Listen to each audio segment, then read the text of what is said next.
Ya, jadi gagasan itu secara normatif memang mendasarkan pada regulasi yang ada, ya.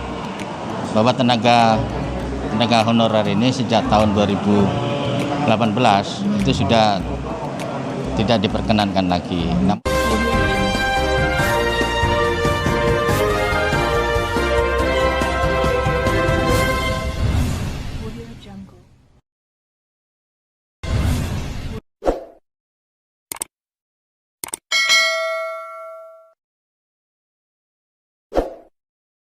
Tahun 2023 menjadi tahun yang menyeramkan bagi para tenaga honorer di seluruh Indonesia.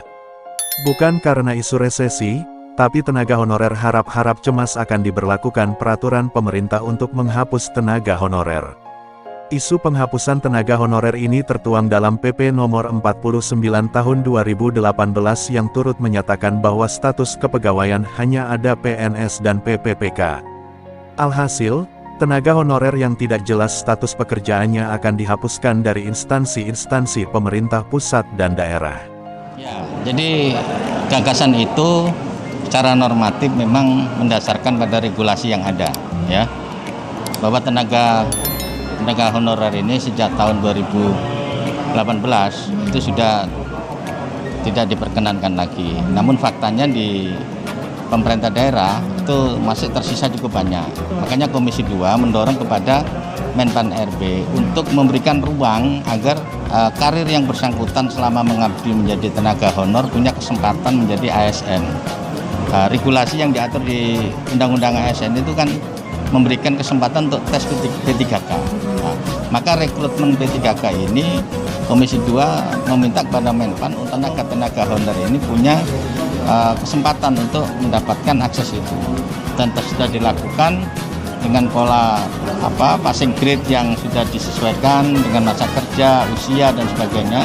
Itu memiliki poin-poin yang tidak sama dengan pola rekrutmen PNS. Nah, itu menurut saya sebagai kesempatan bagi tenaga honor untuk direkrut menjadi ASN.